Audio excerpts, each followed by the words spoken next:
আসসালামু আলাইকুম রহমতুল্লাহ। সুপ্রিয় শিক্ষার্থীবৃন্দ, অনলাইন এডুকেশন ভিডিও চ্যানেলের পক্ষ থেকে সকলকে জানাচ্ছি আন্তরিক শুভেচ্ছা। এই ভিডিওটি তৈরি করছি 2021 সালের এইচএসসি পরীক্ষার্থীদের জন্য। তোমাদের ভূগোল বিষয়ে প্রথম যে অ্যাসাইনমেন্টটি দেওয়া হয়েছে তার একটি নমুনা উত্তরপত্র নিয়ে ভিডিওটি তৈরি করা হচ্ছে। যারা অন্যান্য অ্যাসাইনমেন্টগুলো এখনও করনি, ডিসক্রিপশন বক্সে প্লে লিস্টে লিঙ্ক দেওয়া আছে, সেখান থেকে চাইলে তোমরা অ্যাসাইনমেন্টগুলো করে ফেলতে পারো। শিক্ষার্থীরা, স্ক্রিনে তোমরা অ্যাসাইনমেন্টের প্রশ্নটি দেখতে পাচ্ছ। তোমাদের অ্যাসাইনমেন্টটি দেওয়া হচ্ছে ভূগোল প্রথম পত্র থেকে, বিষয় কোড হচ্ছে 125। এটি হচ্ছে দ্বিতীয় অধ্যায়ের একটি অ্যাসাইনমেন্ট, পৃথিবীর গঠন অধ্যায়ের নাম। তোমাদের অ্যাসাইনমেন্টের শিরোনামও হবে এটি, পৃথিবীর গঠন। প্রশ্ন হচ্ছে পৃথিবীর গঠন ও পর্বতের শ্রেণীবিভাগ। ঠিক আছে, তোমরা যদি কেউ চাও অ্যাসাইনমেন্টের শিরোনাম হিসেবে এটাও লিখতে পারো যে পৃথিবীর গঠন ও পর্বতের শ্রেণীবিভাগ। তো এইটা অথবা এটা যেটাই লেখো সেটাই কিন্তু তোমার হয়ে যাবে অ্যাসাইনমেন্টের শিরোনাম হিসাবে। ঠিক আছে, প্রশ্নগুলো দেখো। 4টি প্রশ্ন আছে। ক নম্বরে বলেছে ভূ অভ্যন্তরে বিভিন্ন স্তরের বিভাজন লেখো। পর্বতের প্রকারভেদ লেখো। প্রধান 5টি পর্বতের চিত্র দিতে হবে। পর্বতের বৈশিষ্ট্য লেখো। প্রধান 5টি পর্বতের 3টি বৈশিষ্ট্য লিখতে হবে। বিভিন্ন পর্বতের উদাহরণ লেখো। প্রধান 5টি পর্বতের 2টি করে উদাহরণ লিখতে হবে। ঠিক আছে, তাহলে চলো শিক্ষার্থীরা, তোমাদের হচ্ছে এই যে অ্যাসাইনমেন্টটি দেওয়া হয়েছে তার একটি উত্তরপত্র আমরা দেখে নিই। ক নম্বরে হচ্ছে পৃথিবীর গঠন। সৃষ্টির প্রথম অবস্থায় পৃথিবী একটি জ্বলন্ত গ্যাসপিণ্ড ছিল। সময়ের পরিবর্তনে তাপমাত্রা হ্রাস পেয়ে গ্যাসীয় অবস্থা পরিবর্তিত হয়ে তরল অবস্থায় রূপান্তরিত হয়েছে। ফলে ভারী পদার্থসমূহ পৃথিবীর কেন্দ্রে এবং হালকা পদার্থসমূহ পৃথিবীর উপরের দিকে জমা হয়ে ভূ অভ্যন্তরীণ বাহ্যিক গঠনে ভিন্নতা তৈরি হয়েছে। বর্তুলাকার পৃথিবীর ব্যাসার্ধ প্রায় 6400 কিলোমিটার। পৃথিবীর বহিরাবরণকে ভূত্বক বলে। ভূত্বকের নিচেই অভ্যন্তর ভাগ রয়েছে। ভূবিজ্ঞানীরা বিভিন্নভাবে পৃথিবীর মাত্র 0.5% ভাগ ভূ অভ্যন্তর সম্বন্ধে জানতে পেরেছেন। পৃথিবী বিভিন্ন প্রকার খনিজ ও শিলা দ্বারা গঠিত। মানুষের আবাসস্থল হিসাবে পৃথিবীর গুরুত্ব হচ্ছে অপরিসীম। পৃথিবীর অভ্যন্তরীণ গঠন বা internal structure of the earth. ভূ অভ্যন্তরের প্রধান স্তর হচ্ছে ভূকম্প তরঙ্গের গতিবেগ। এর বৈষম্য বিশ্লেষণ করে জানা যায় পৃথিবীর অভ্যন্তর 3টি প্রধান স্তর বা অঞ্চলে বিভক্ত, যথা সবচেয়ে উপরে ভূত্বক, তার নিচে হচ্ছে গুরুমণ্ডল এবং তারও নিচে হচ্ছে কেন্দ্রমণ্ডল। ভৌত রাসায়নিক বৈশিষ্ট্য অনুযায়ী এই 3টি প্রধান অঞ্চলের প্রত্যেকটিকে আবার 2টি করে উপস্তর বা উপবিভাগে ভাগ করা যায়। যেমন 1 নম্বরে হচ্ছে ভূত্বক, মহাদেশীয় ভূত্বক এবং মহাসাগরীয় ভূত্বক। তোমাদের হচ্ছে এই চিত্রটি আঁকতে হবে পৃথিবীর অভ্যন্তরীণ গঠনের। দেখো, প্রথমে রয়েছে আমাদের বহিঃগুরুমণ্ডল বা প্রোফেসিমা। তারপর হচ্ছে আমাদের রয়েছে অন্তঃগুরুমণ্ডল বা নিফেসিমা। তারপর রয়েছে বহিঃকেন্দ্রমণ্ডল। এই চিত্রটি তোমরা অঙ্কন করবে। গুরুমণ্ডল, ঊর্ধ্বগুরুমণ্ডল আর নিম্নগুরুমণ্ডল। কেন্দ্রমণ্ডল, বহিস্থ কেন্দ্রমণ্ডল এবং অন্তঃস্থ কেন্দ্রমণ্ডল। ভূত্বক, ভূত্বকের বেধ বা গভীরতা সব জায়গায় সমান নয়। মহাসাগরের তলদেশে ভূত্বক অপেক্ষাকৃত পাতলা বা ভূত্বকের গভীরতা কম। মহাসাগরীয় অংশে ভূত্বকের গভীরতা 5 থেকে 6 কিলোমিটার। মহাদেশের তলদেশে ভূত্বক অপেক্ষাকৃত পুরু বা ভূত্বকের গভীরতা বেশি। মহাদেশীয় ভূত্বকের গভীরতা 30 থেকে 40 কিলোমিটার। নবীন পার্বত্য এলাকায় ভূত্বকের গভীরতা 90 কিলোমিটারের বেশি। ভূত্বকের মহাদেশীয় অংশ সিলিকন ও অ্যালুমিনিয়াম অর্থাৎ সিয়াল দিয়ে তৈরি। এটি অপেক্ষাকৃত হালকা স্তর। এই স্তরের ঘনত্ব 2.65 থেকে 2.85 গ্রাম পার ঘন সেন্টিমিটার। ভূত্বকের মহাসাগরীয় অংশ সিলিকন ও ম্যাগনেসিয়াম দিয়ে তৈরি। এটি অপেক্ষাকৃত ভারী স্তর। এই স্তরকে সীমা বলা হয়। এই স্তরের ঘনত্ব 2.87 থেকে 3.0 গ্রাম ঘন সেন্টিমিটার, গ্রাম বাই ঘন সেন্টিমিটার। মহাদেশীয় ভূত্বক প্রধানত গ্রানাইট জাতীয় শিলা দিয়ে তৈরি, কিন্তু মহাসাগরীয় ভূত্বক ব্যাসল্ট জাতীয় শিলা দিয়ে তৈরি হয়েছে। মহাদেশীয় ভূত্বক ও মহাসাগরীয় ভূত্বক একে অপরের কাছ থেকে কনরাড বিযুক্তি তলের দ্বারা আলাদা হয়ে রয়েছে। ভূত্বকের নিচে রয়েছে গুরুমণ্ডল।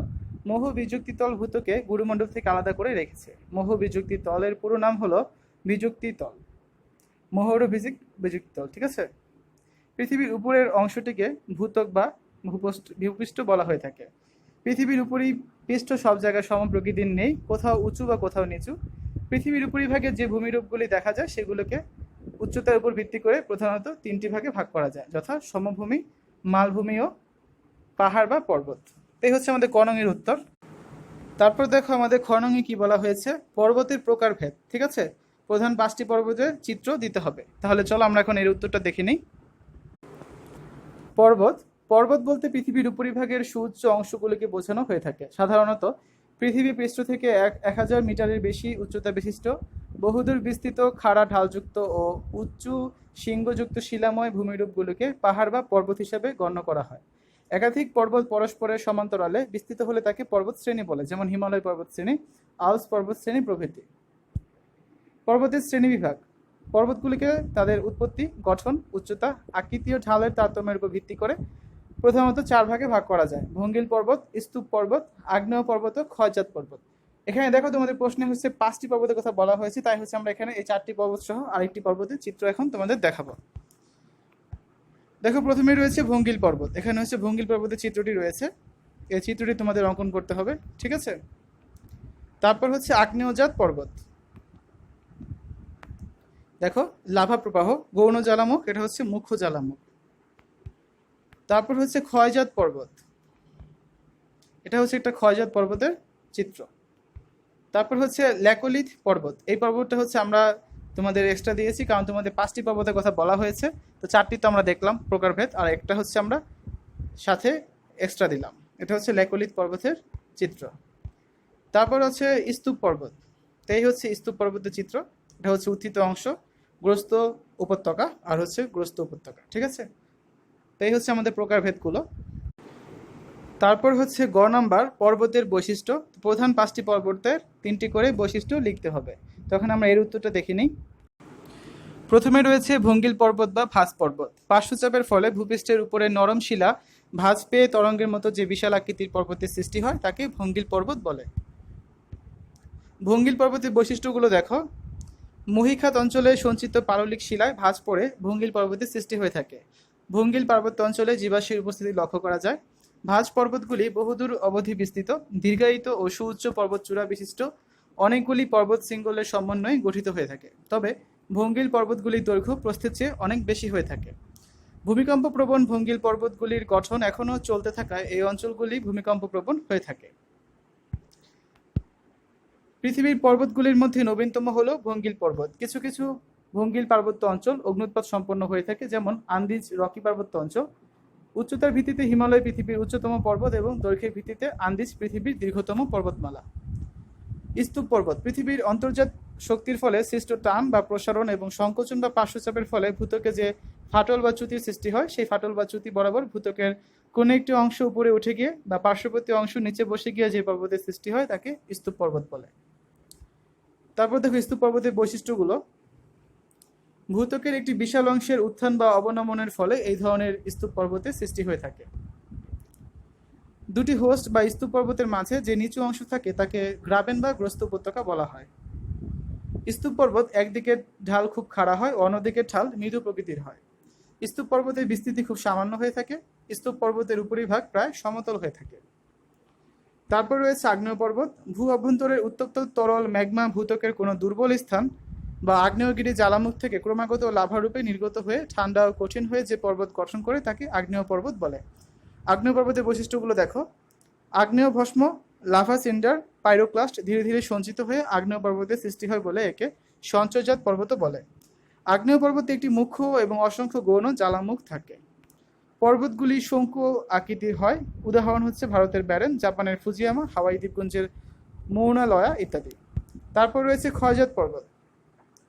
বহু যুগ আগে গঠিত সুউচ্চ সুবিশাল পর্বতশ্রেণী অথবা সুউচ্চ মালভূমি কোটি কোটি বছর ধরে বিভিন্ন প্রাকৃতিক শক্তির ঘাত প্রতিঘাতে ক্ষয়প্রাপ্ত হয়ে অনুচ্চ বিক্ষিপ্ত পর্বতের অবস্থান করলে তাকে ক্ষয়জাত পর্বত বলে। ক্ষয়জাত পর্বতের বৈশিষ্ট্যগুলো দেখো। বহু যুগ আগে গঠিত সুউচ্চ ও সুবিশাল পর্বতশ্রেণী অথবা সুউচ্চ মালভূমি কোটি কোটি বছর ধরে বিভিন্ন প্রাকৃতিক শক্তির ঘাত প্রতিঘাতে ক্ষয়প্রাপ্ত হয়ে ক্ষয়জাত পর্বত সৃষ্টি হয়। ক্ষয়জাত পর্বত কঠিন আগ্নেয় ও পাললিক শিলা দ্বারা গঠিত হয়। ক্ষয়জাত পর্বতের আকৃতি গোলাকার বা গম্বুজাকার হয়ে থাকে। এই ধরনের পর্বতের উচ্চতা ও আয়তন অন্যান্য পর্বতের তুলনায় কম হয়। কঠিন ও কোমল শিলাস্তর দ্বারা গঠিত সুউচ্চ পর্বত বা মালভূমির কোমল শিলা গঠিত অংশটি ক্ষয়প্রাপ্ত হয়ে কঠিন শিলা গঠিত অংশটি পর্বতরূপে অবস্থান করে বলে একে ক্ষয়জাত পর্বত বলে। মূল শিলাস্তরের অবশিষ্টাংশ নিয়ে এই পর্বত গঠিত হয় বলে একে অবশিষ্ট পর্বত বলা হয়। তারপর দেখো আমাদের শেষ প্রশ্নটি হচ্ছে বিভিন্ন পর্বতের উদাহরণ দাও। প্রধান 5টি পর্বতে 2টি করে উদাহরণ লিখতে হবে। তাহলে চলো আমরা ঘ নম্বরের উত্তরটি দেখে নিই। ঘয়ের উত্তর, বিভিন্ন পর্বতের উদাহরণ: ভঙ্গিল পর্বতের উদাহরণ এশিয়ার হিমালয়, ইউরোপের আল্পস, উত্তর আমেরিকার রকি, দক্ষিণ আমেরিকার আন্দিজ পর্বতমালা। আগ্নেয় পর্বতের উদাহরণ: ইটালির ভিসুভিয়াস, কেনিয়ার কিলিমানজারো, জাপানের ফুজিয়ামা, ফিলিপাইনের পিনাটুবো। চ্যুতিস্তূপ পর্বতের উদাহরণ: ভারতের বিন্ধ্যা ও সাতপুরা পর্বত, জার্মানির ব্ল্যাক ফরেস্ট, পাকিস্তানের লবণ পর্বত। ল্যাকোলিথ পর্বতের উদাহরণ: আমেরিকা যুক্তরাষ্ট্রের উটার প্রদেশের হেনরি পর্বত এবং ড্যাকোটা প্রদেশের ব্ল্যাক হিলস পর্বত। ক্ষয়জাত পর্বতের উদাহরণ: ভারতের রাজস্থান রাজ্যের আরাবল্লী, বিহারের রাজমহল পাহাড়, পরেশনাথ পাহাড় ইত্যাদি হলো ক্ষয়জাত পর্বতের উদাহরণ। তো শিক্ষার্থীরা, এই ছিল তোমাদের ভূগোল বিষয়ক যে অ্যাসাইনমেন্টটি দেওয়া হয়েছে। তোমাদের মোট 4টি প্রশ্ন ছিল, ক খ গ ঘ, সবগুলো উত্তর আমরা দেখলাম। তো আশা করি তোমাদের অ্যাসাইনমেন্টটি কিছুটা হলো সাহায্য করবে তোমাদের অ্যাসাইনমেন্টের উত্তর তৈরি করতে। তো আজ এ পর্যন্তই। সকলের সুস্থতা কামনা করে শেষ করছি। আল্লাহ হাফেজ।